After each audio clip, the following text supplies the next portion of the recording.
Pettigrew, of course, was an interesting character. Yes, his skepts were huge. He got into tremendous arguments when he submitted his honey, and it was claimed that he'd used the same honey year on year in exhibitions, which was a no-no in those days.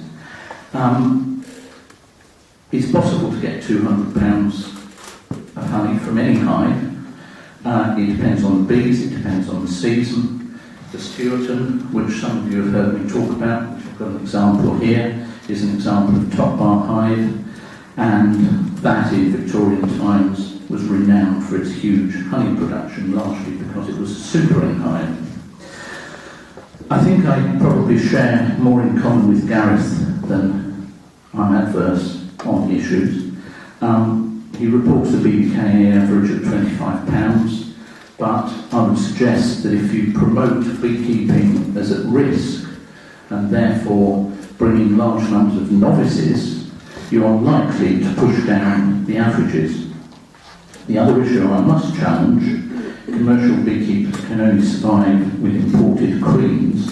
There are some who only do that, but I know of hobbyists who rely on imported queens, and as a member of bee farmers, I know a large number of commercial beekeepers who breed their own bees, rely on native bees, in other words, Apis mellifera mellifera, or simply operate with their bees, nothing imported. But we're not here tonight to go into the issues of imports. Turning back to my preparation for the talk, I looked at the website of the Natural Beekeeping Trust looking for a definition and found, and I quote, widespread adoption of husbandry methods which put the essential needs of honeybees before the convenience and profit of beekeepers, and that is the only way to ensure long-term survival of bees. Now, in my view, I think virtually all beekeepers, natural, traditional, commercial, and what have you, would broadly agree with that. And another quote: the purpose of the debate is to educate and inform, and I would like to see the emphasis tonight on finding common ground. I think the question was posed, what can we learn? And it's not a question of them and us. So I'm a little bit uneasy being here in a debating forum. I googled natural beekeeping, and I'm still not sure what natural beekeeping is. Twice Gareth presented it as what conventional beekeeping is, and I think he's quite harsh on conventional beekeeping because he's created this dichotomy and then has to set up an Aunt Sally that he shoots down, and I think that's unfortunate. One possible definition was that natural beekeeping is a response to, and this was quoted, forms of husbandry that rely on chemical solutions to man-made problems. I've got that wide experience across both commercial and hobbyist arms of beekeeping, and I, again, don't think there's a true dichotomy here between the traditional and the natural. Again, a quotation from the website: sustainable agriculture may be considered one of the core issues, as there are no insecticides or pesticides that are safe for bees. That is not leaving any space for some good chemicals, and again, I think that's unfortunate. I agree there are chemicals that are definitely harmful. I think without much doubt, neonicotinoids are very much in most beekeepers' sights, but I think we have to be calm and objective. I often see claims that things are chemical-free, but in my view, as an ex-biology teacher, that's obviously absurd. Unless we challenge basic chemistry that might try to deny that all life is built up from a few basic elements, then we have to ask the question, what are the naturally occurring chemicals? And a good example came up this last week. One of the zoos in the United Kingdom has stopped feeding modern bananas to their monkeys. That's because the modern bananas contain too much sugar. And I think that beautifully illustrates how agriculture and horticulture concentrate naturally occurring chemicals and then make them dangerous for humans and other organisms. I've recently read Jared Diamond in his book on collapse of human societies, and he shows how various societies over thousands of years have conducted agriculture, degraded the land, and created salt pans. I thought that Australia had unlimited land until I read Diamond and realised that much of that land is impossible for human use. We require a high salt intake, but a high salt intake can kill us. So it's not the presence of a chemical, that can be natural or not. It's the right amount, the concentration, and where it occurs that causes the trouble.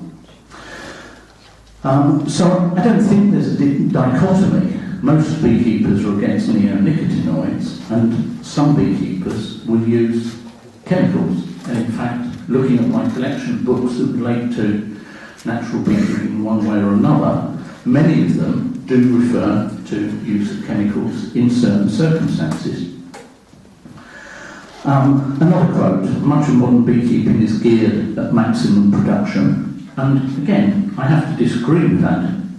I know numerous commercial and large-scale hobbyists who read the bees and work with them, not against their natural tendencies, and they will accept reduced yields from the maximum. So yes, there are some who simply import a young queen, put it in their hives in the spring, and are driven for maximum honey production, but it's only a few.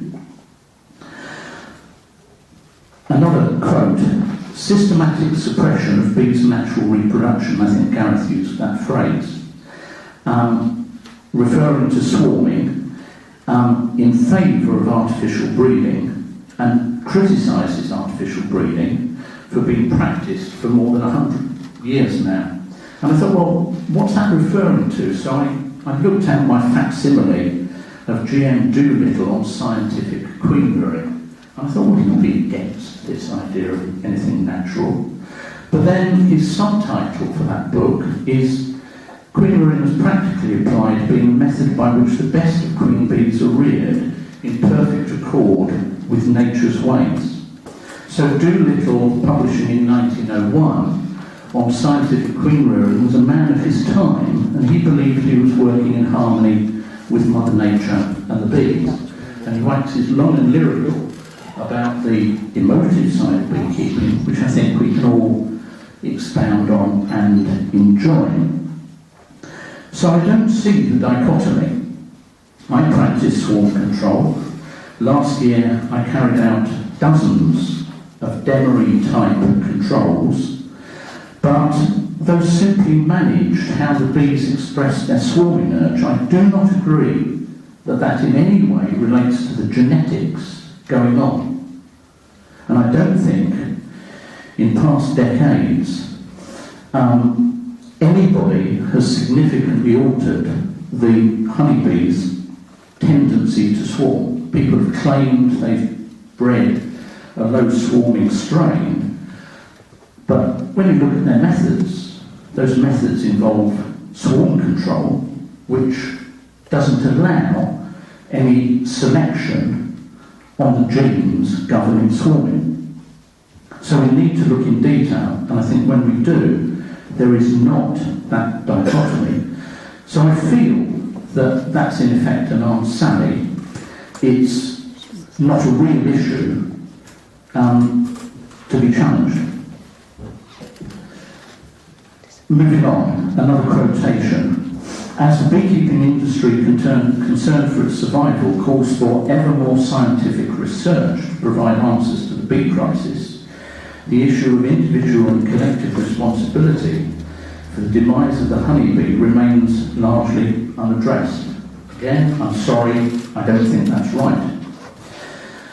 I only have experience of the UK, but I'm not aware of such a thing as one unified beekeeping industry. Yes, there are vested interests, but some of those vested interests are on both sides of the fence. So Tim Rohn, in his book on the Rose Hive method, finishes with a plea to sign up to his training courses and says, anyway, I'm happy to report, in the interests of beekeeping as well as my finances, that these courses are usually overbooked. So don't think your natural beekeeper is necessarily some sort of altruistic person not interested in the bottom line, as are some commercial beekeepers. Hidden in that quotation, by the way, is the phrase "ever more scientific research," and that implies there is research that is not scientific, which can somehow stand alongside proper science.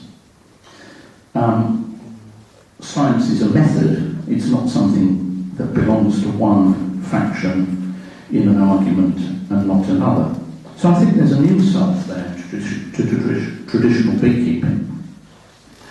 The only book I found that actually has natural beekeeping time left, thank you. Natural beekeeping, unfortunately, is American. I get a fellow called Ross Conrad. And if I can read part of what he writes. Talking of feeding, bees need to be fed only when starvation is imminent.